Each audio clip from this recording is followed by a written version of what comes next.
This is the 2015 Suzuki GSXR 750, aka the GSXR. For a motorcycle that is literally almost 10 years old by the end of 2025, you can't go no wrong. Reliable, starts every time. I haven't ridden it in a couple of weeks, and yet she still starts every single time. Now, another reason why I refuse to sell this motorcycle is the amount of parts that are available. For the GSXR 750, 600, 1000, you name it. You can get damn near any part you need on eBay, Partzilla, Revzilla, the list goes on. You can take it to any Suzuki authorized dealership, and oftentimes they'll have the parts literally right there, ready to go. It's just a matter of finding you a service slot, or if you're capable of putting it on yourself, boom, there you go. But parts are so readily available compared to manufacturers like BMW, you may have to wait a couple months to get certain parts. Some people don't like the headlight, I get that, but the Cyclops look really looks good. It looks menacing, in my opinion. It does come from the factory with Brembo monoblocks. Now, we are for sure going to take it on the road, go for a quick little test drive so you guys can hear the sound, get an idea on what it's like riding this thing from a POV perspective. All right, guys, let's take her for a quick rip. Got her gear on and everything. Let's see how she rides. Again, 28,000 miles. Starts right up every time. A couple other reasons why I bought this bike is that I absolutely love how they sound.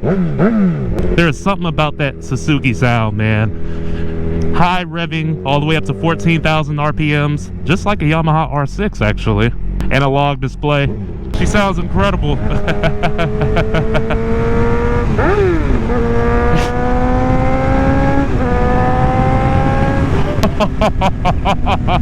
And the crazy thing about the GSXR 750, you don't have to fully twist the throttle. I mean, you're giving it about a quarter throttle, and she's just going wherever you need her to go. Another reason why I refuse to sell this amazing motorcycle, I'm 6 foot, 200 pounds. I fit on this motorcycle perfect. I can flat foot it at stock height. For short riders, you don't have to lower this motorcycle. Mostly anyone can flat foot this bike just how Suzuki has it from the factory. That's good because you don't have to worry about losing your turning radius and things of that nature and messing up your handling by lowering it. If you're sitting on a Ducati Panigale, for example, that bike sits really tall. So a lot of short riders can't really fit on that bike appropriately. But this, a 600, 750, 1,000, no need to lower it. No lowering links, nothing. So this is perfect for all riders of all sizes. Wow. And of course, you do gotta wear earplugs if you're doing a cat delete on this motorcycle. I'm just telling you right now. I got in earplugs and I still can hear this engine scream. Another reason why I refuse to sell this motorcycle, you get such great gas mileage on this machine. $9 will let you get about 120 miles before you need to refill. How cool is that? Out of all of the motorcycles I've owned a 2013 636, 2009 CBR 1000, Ninja ZX 400, Ninja ZX6R, the 600 version. I've owned a lot of motorcycles. This one has by far been the most reliable. Aside from all the gay jokes that people make on Suzuki, this is one of the best motorcycles you can get, hands down. Do your coolant flushes, your oil changes, you'll be good to go. Easy peasy. I do my oil changes about every 3,000 miles on this bike. Now, is the 750 a good beginner motorcycle? Absolutely not. A lot of people say that you can start on any motorcycle. I agree with that to an extent. You're better off starting on a 400 or even a 650.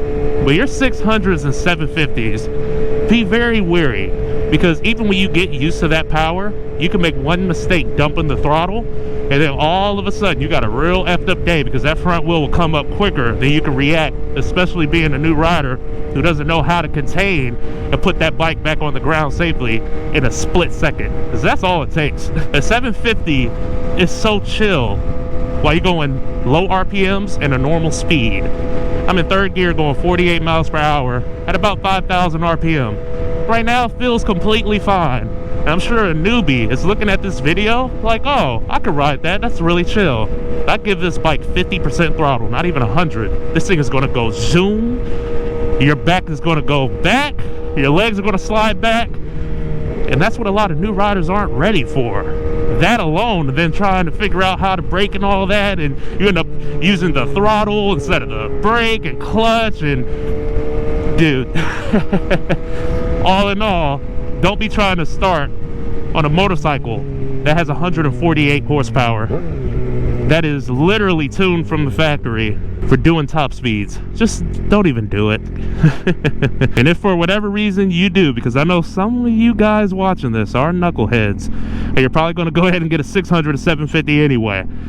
If you do, go to a parking lot like that, take your time, learn as much as you can, and don't even ride the motorcycle there.